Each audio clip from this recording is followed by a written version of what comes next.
കുറെ നാളിന് ശേഷം നല്ലൊരു പെർഫോമൻസ് ആയിട്ട് നല്ല ക്ലീൻ ആയിട്ട് റൈറ്റ് ചെയ്തിട്ടുണ്ട്. പിന്നെ രണ്ടുപേരും നന്നായിട്ട് അഭിനയിച്ചിട്ടുണ്ട്. രണ്ടും ഒരേ ലെവലിൽ തന്നെ ചെയ്തിട്ടുണ്ട്. പ്രശ്നം ഉറപ്പിക്കാം. ഹിറ്റ് മൂവി ആയിരിക്കും ഉറപ്പായിട്ടും. Watchable in theatre. ടിസ്റ്റോയും ആസിഫ് അലിയുടെ ഒരു കോമ്പിനേഷൻ ഉണ്ടല്ലോ, അത് നല്ല രീതിയിൽ വർക്കൗട്ട് ആയിട്ടുണ്ട്. ബിജു മനോഹർ വന്നപ്പോൾ തീയായിട്ടുണ്ട് പടം. ത്രില്ലർ ഇൻട്രസ്റ്റ് ഉള്ളവർക്ക് മസ്റ്റായിട്ട് തിയേറ്ററിൽ വാച്ചബിളായിട്ട് കാണാൻ പറ്റിയ പടമാണെന്നുള്ളത് ഒരു ഡൗട്ടും ഇല്ല. ഫസ്റ്റ് തൊട്ട് എൻഡിങ് വരെ നല്ല രീതിയിൽ എൻഗേജ് ചെയ്യിപ്പിച്ചിട്ടുണ്ട്. ഇൻട്രസ്റ്റിംഗ് ഫാക്ടർ ഒരുപാടുണ്ട്. ക്ലൈമാക്സ് പക്ക ടെസ്റ്റാണ്. നിയറസ്റ്റ് ടൈമിൽ ഇറങ്ങിയ ത്രില്ലർ ഫിലിംസ് വെച്ച് നോക്കുമ്പോഴത്തേക്ക് മസ്റ്റായിട്ട് കാണാൻ പറ്റിയ ഒരു ത്രില്ലർ ഫിലിം ആണെന്നല്ലോ ഒരു ഡൗട്ടും ഇല്ല. സൂപ്പർ. അടിപൊളി പടം, ഒന്നും പറയാനില്ല. ലൈവാണ്, ഒരു ബ്ലോക്ക് ബസ്റ്റർ പ്രതീക്ഷിക്കാം. 100 days ഓടും.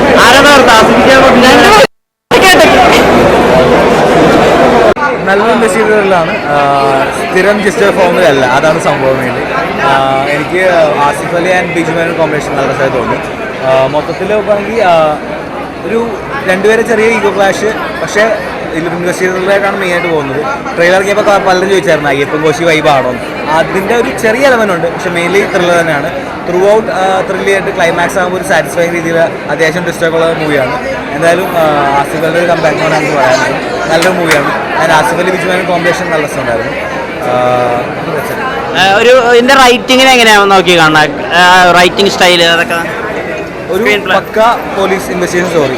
ഓവർ ദ ടോപ്പ് ആക്ഷനോ അങ്ങനെയൊന്നും പ്രതീക്ഷ വരുന്നില്ല. ഒരു റിയൽ ലൈഫ് അല്ല വെച്ചാൽ ഒരു റിയൽ ആയിട്ട് എടുത്തുള്ള സ്റ്റോറി. ഇടിയൊക്കെ മാരൊക്കെ ഇടി പറഞ്ഞോണം അതൊന്നുമില്ല. പക്ക ഇൻവെസ്റ്റിഗേറ്ററിലാണ് എനിക്ക് തോന്നിയത്. നീറ്റായിരുന്നു, ക്ലീൻ ആയിരുന്നു. ആൻഡ് ക്ലൈമാക്സ് ഒക്കെ സാറ്റിസ്ഫൈങ് ആയിരുന്നു.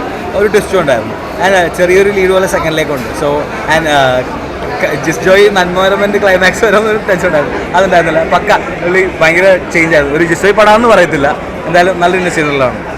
ഒരു പോലീസ് സ്റ്റോറി അങ്ങനെയും പറയാം. ലൈക്ക് ഇങ്ങനെയും പോലീസുകാർക്കിടയിൽ ഇങ്ങനത്തെ പ്രോബ്ലംസ് ഉണ്ടാവുമെന്ന് നമ്മൾ നമുക്ക് യൂഷ്വലി ഇങ്ങനെ കണ്ട് ശീലിച്ചിട്ടില്ല. പിന്നെ നമ്മുടെ ജിസ്റ്റോ സാറിൻ്റെ ഒരു വെറൈറ്റി ഫാമിലി മൂവിനെ മാറ്റി നിർത്തി ഒരു ട്രാക്ക് മാറ്റി പിടിച്ചുകൊണ്ട് ഭയങ്കര എൻ്റർടൈനിങ് ആയിരുന്നു. ആസിഫ് ഖാൻ ബിജു മേനോൻ അവരുടെ പെർഫോമേഴ്സിനെ കാണാൻ പറ്റിയോ?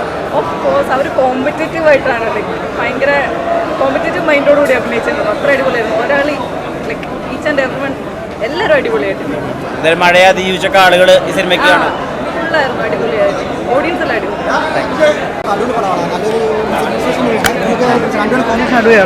പിന്നെ പറയുകയാണെങ്കിൽ ബിജുവിനെ ആസിഫിൽ കോമ്പോ അടിപൊളിയായിട്ടുണ്ട്. പിന്നെ പോലീസിലെ ക്രിമിനൽ, അതാണ് എൻ്റെ തീം. നല്ല അടിപൊളി ഒരു മൈൻഡ് ബ്ലോയിങ് ത്രില്ലറാണ്. അതുകൊണ്ട് വെറൈറ്റി മോഡ് ത്രില്ലറാണ്. ബ്ലോക്ക് ബസ്റ്ററാണ് ഉറപ്പായിട്ട്. കാരണം ഇതുപോലൊരു മൂവി ഞാൻ കണ്ടിട്ടില്ല. കാരണം ഡയറക്റ്റ് ഒരു ദൃശ്യത്തിൻ്റെ സാധനം ആണെങ്കിൽ പോലും അവിടെ മേക്കിംഗ് സൂപ്പറായിട്ട് അടിപൊളി ആയിട്ട് ക്ലൈമാക്സ് സൂപ്പറായിട്ട്. ആസിഫ് ഖാൻ എന്നുള്ള പെർഫോമറിനെ ബിജു മേനോൻ എന്നുള്ള പെർഫോമറിനെ ഒക്കെ ഒരു സിനിമയെ കണ്ടപ്പോൾ കുറേ ആക്ച്വലി ഭയങ്കര സന്തോഷം തോന്നി. ഭയങ്കരമായിട്ട് ആ പോലീസ് ഓഫീസറിന് നമുക്ക് തോന്നിപ്പിക്കുന്ന പോലെയാണ് ഫുൾ സിനിമയിൽ ഭയങ്കര ഇൻ ക്യാരക്ടറായിട്ടാണ് രണ്ടുപേരും ചെയ്യുന്നത്. നമുക്ക് പലപ്പോഴും ഇതിൽ ആരാ ശരി തെറ്റ് എന്നൊക്കെ തോന്നുന്ന പോലത്തെ കുറേ ഇതുകൾ വരുന്ന മൊമെന്റ്സ് വരുന്ന സിനിമയാണ്. ഭയങ്കര ഇഷ്ടപ്പെട്ടു. എനിക്ക് ഭയങ്കര സന്തോഷം തോന്നി. ജിസേട്ടൻ ട്രാക്ക് മാറ്റി പൊളിച്ചല്ല. ജിസേട്ടൻ ട്രാക്ക് മാറ്റിയെന്ന് മാത്രമല്ല, ഈ ട്രാക്കുകളൊന്നും എവിടെയും കൂട്ടിമുട്ടുന്നില്ല എന്നുള്ളതാണ് അതിൽ ഏറ്റവും സന്തോഷമുള്ളൊരു കാര്യം. അത് ഭയങ്കര നന്നായിട്ട് ജിസേട്ടൻ തലവൻ ചെയ്തിട്ടുണ്ട്. ജിസേട്ടൻ്റെ വേറൊരു ഫേസാണ് എനിക്ക് തോന്നുന്നത് തലവനിലൂടെ നമ്മളെല്ലാവരും കാണുന്നത്. ഈ രായന്റെ സിംഗിളൊക്കെ ഇറങ്ങിയിട്ട് വൺ ട്രെൻഡിങ് ഒക്കെ ഇറങ്ങിയിട്ടില്ല. അല്ല മ്യൂസിക് ആണല്ലോ. അതെ അതെ അതെ. അത് ഇന്ന് ഇറങ്ങും, പാട്ടിറങ്ങും. റിലീസ് ജൂണിലാണ്. അപ്പോൾ ഞാൻ ഭയങ്കര എക്സൈറ്റഡ് ആണ്. എങ്ങനെയാണ് ധനുഷ് എന്നുള്ള ഡയറക്ടർ? അടിപൊളി. ധനുഷ് സാർ എന്ന് പറഞ്ഞ ഡയറക്ടർ എനിക്ക് ഭയങ്കര കോൺഫിഡൻസ് തന്നിട്ടുള്ള ഒരു ഡയറക്ടർ. ആ ടീം തന്നെ അങ്ങനെയായിരുന്നു. അപ്പോൾ ഐ എം വെരി എക്സൈറ്റഡ്. എനിക്ക് തോന്നുന്നു നമുക്ക് ഇനിയും സംസാരിക്കാനുള്ള അവസരം അടിക്കട്ടെ. എന്തായാലും അത് ഡിസേർവ് ചെയ്യുന്നൊരു സിനിമയാണ് തലവൻ. സൂപ്പർ അടിപൊളി. ആസിഫ് അലി ബിജു മേനോൻ അവരുടെ കോമ്പിനേഷൻ, അവരുടെ കട്ട ഒന്നും പറയാനില്ല. പൊളിച്ചിന്. നമ്മൾ ഇതുവരെ കാണാത്തൊരു കൈൻഡ് ഓഫ് പോലീസ് സ്റ്റോറി. അതെ, ഒരു പുതിയ സ്റ്റൈൽ പോലീസ് സ്റ്റോറി. അത് ത്രില്ലാണ്. ഓരോ നിമിഷം ത്രില്ലായിരുന്നു. ഓക്കെ, നമ്മളിപ്പോൾ ഒരുപാട് 100 കോടി ക്ലബും 150 കോടി ക്ലബൊക്കെ മലയാളം കണ്ടല്ലോ. ഇത് അതിലേക്കുള്ള ഒരു അഡീഷൻ ആയിരിക്കും. മലയാള സിനിമേൻ്റെ സൂപ്പർ കാലഘട്ടമാണിത്. സൂപ്പർ കാലഘട്ടം. ഓരോന്നും ഹിറ്റാകുന്ന കാഴ്ചയാണ് കാണുന്നത്. അപ്പോൾ ഇടലും പോലീസ് സ്റ്റോറിയായിരുന്നു. ഇഷ്ടപ്പെട്ടു. ഈ സ്ത്രീകഥ മനസ്സിലായി. സ്ത്രീ കഥാപാത്രങ്ങൾ അങ്ങനെ പ്ലേസ് ചെയ്യാൻ വേണ്ടി പ്ലേസ് ചെയ്യാണ്ട് സിനിമയ്ക്ക് എത്രത്തോളം ആവശ്യമുണ്ട്. തോന്നി അല്ലേ? യെസ്. അപ്പം അങ്ങനെയാണ് പ്ലേസ് ചെയ്തിരിക്കുന്നത്. ജിസേട്ടൻ്റെ നരേഷനിൽ തന്നെ നിങ്ങളെ ചുറ്റുപരിയാണല്ലോ പ്രധാന കാര്യങ്ങളൊക്കെ സംഭവിക്കുന്നത്. അത് ആ പ്രാധാന്യം മനസ്സിലായിരുന്നു.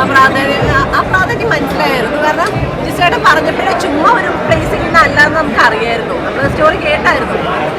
സ്റ്റോറി കേട്ടെങ്കിൽ പോലും ഇപ്പോൾ ഇന്നത് തിയേറ്ററിൽ ഇങ്ങനെ കണ്ടപ്പോഴാണ് അത് ഏതൊരു ലെവലിലേക്കാണ് ജസ്റ്റ് ഒരു സ്റ്റോറിനെ അല്ലെങ്കിൽ ഒരു സ്ക്രിപ്റ്റിനെ ഏതൊരു ലെവലിലേക്കാണ് മാറ്റി മേക്കിങ്ങിലൂടെ ഉണ്ടാക്കിയെടുത്തിരിക്കുന്നത് എന്നുള്ളത് ഇന്നാണ് റിയലൈസ് ചെയ്യാൻ പറ്റിയത്. കാരണം നമ്മൾ ഡബൊക്കെ ചെയ്തപ്പോൾ കണ്ടു, എന്നാൽ പോലും മ്യൂസിക്കും കാര്യങ്ങളൊക്കെ വന്നപ്പോഴത്തേക്കും ഒരു എന്താ പറയുക എഴുതി വെച്ചിരിക്കുന്നതിനെ വേറൊരു ലെവലിലേക്ക് മേക്കിങ്ങിലൂടെ കൊണ്ടുപോയിട്ടുണ്ട്. ഒത്തിരി ഒത്തിരി സന്തോഷം. ചേട്ടായിന് ശേഷമല്ലേ ബിജു മേനോൻ ചേട്ടൻ്റെ ഭാര്യയാവുന്ന വീണ്ടും? ചേട്ടായിന് ശേഷം ഷെർലക് ടോംസ് എന്ന് പറയുന്നൊരു സിനിമയുണ്ടായിരുന്നു. അതിന് ഭാര്യയല്ല. പിന്നെ അനാർക്കലി, പിന്നെ ഹായ് ആൻഡ് ടോണി, പിന്നെ ഇതുണ്ടായിരുന്നു ഈ തലവൻ, ചേട്ടായിസ്, ഇതൊക്കെയാണ്. ബിജുവേട്ടൻ ഒരുപാട് പോലീസ് കഥാപാത്രങ്ങൾ ചെയ്തിട്ടുണ്ടെങ്കിലും ജയശങ്കർ ഡെഫിനറ്റ്ലി മാറി നിൽക്കും, സ്റ്റാൻഡ് ഔട്ട് ചെയ്ത് നിൽക്കും. ആളുടെ ഒപ്പമുള്ള ബിജുവേട്ടൻ എനിക്ക് ഫേവററ്റ് ആയിട്ടുള്ള ഒരു പേഴ്സൺ ആണ്. ആ ചേട്ടായിസ് എന്ന് പറഞ്ഞ സിനിമയിലാണ് ഞാൻ ആദ്യമായിട്ട് അഭിനയിക്കുന്നത്. അപ്പം മുതലേ ഞാൻ എൻ്റെ ഒരു ചേട്ടായി ആയിട്ട് എൻ്റെ മനസ്സിൽ ഇങ്ങനെ വെച്ചിരിക്കുന്ന ഒരാളാണ് ബിജുവേട്ടൻ. അപ്പോൾ ഒത്തിരി നല്ല മൊമെന്റ്സ് ഉണ്ടായിട്ടുണ്ട് ഈ ലൊക്കേഷനിൽ. എല്ലാവരും ബിജുവേട്ടനാണെങ്കിലും ആസ്തിക്കാണെങ്കിലും ഒത്തിരി വർക്ക് ചെയ്തിട്ടുള്ളതാണ്. ഒത്തിരി സന്തോഷം ഉണ്ടായിരുന്നു ഈ ഒരു ടീമിൻ്റെ കൂടെ. നല്ല വർക്കായിരുന്നു ബേസിക്കലി. ഒത്തിരി സന്തോഷം. ബ്ലോക്ക് ബസ്റ്റർ അടിച്ചതിൻ്റെ ഒരു സന്തോഷമുണ്ടോ? ബ്ലോക്ക് ബസ്റ്റർ അടിച്ചതിൻ്റെ ഒരു സന്തോഷമുണ്ടോ? കണ്ടു പെർഫോം ചെയ്യാൻ കുറച്ചധികം കിട്ടി കുറച്ച് കാലത്തിന് ശേഷം, അങ്ങനെ ഫീൽ ചെയ്തോ? ഞാൻ സ്ഥിരമായിട്ട് പെർഫോം അങ്ങനെയല്ല, പക്ഷെ എനിക്ക് ഭയങ്കര ഇഷ്ടപ്പെട്ട് ഞാൻ വർക്ക് ചെയ്തൊരു ടീമാണിത്. ഒരുപാട് ആഗ്രഹിച്ച് കിട്ടിയ ഒരു ചിത്രമാണ് ജിസേട്ടൻ മൂവി എന്ന് പറയുന്നത്. അപ്പോൾ ആ ഒരു സന്തോഷമുണ്ട്. പിന്നെ എനിക്കുള്ള ഭാഗം അത്യാവശ്യം പെർഫോം ചെയ്യാനുള്ളതെന്ന് ഞാൻ വിശ്വസിക്കുന്നു. അതെനിക്ക് പറ്റാവുന്ന രീതിയിൽ ഞാൻ ചെയ്തിട്ടുണ്ട്. കരച്ചിലിൽ ഗ്ലിസറിൻ ഉണ്ടോ? കരച്ചിലിൽ ഗ്ലിസറിൻ സപ്പോർട്ട് വേണം, എന്നാലും ബാക്കി ഇങ്ങനെ ഇഷ്ടപ്പെട്ടോ? Thank you.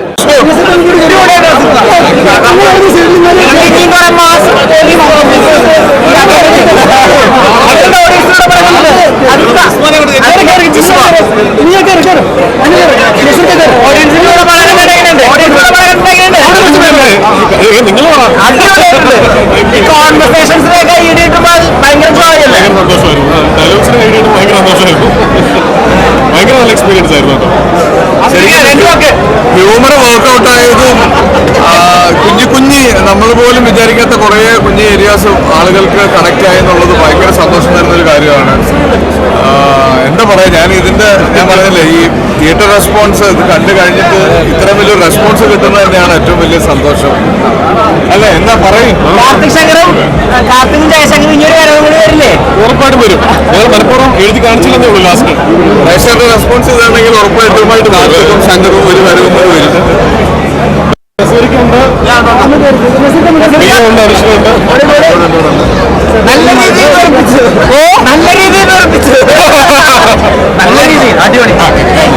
ഉസ്മാനായിരുന്നു പറയേണ്ടത്. ഉസ്മാനാണ് നമുക്കത് എല്ലാം പറയാം. ഞാൻ സോഷ്യൽ സ്റ്റേഷനിലെ ജോജി സാറുണ്ട്, വേണു സാറായിട്ട് ഒരു റൈറ്റർ സിദ്ധ ബാക്കിയുണ്ട്.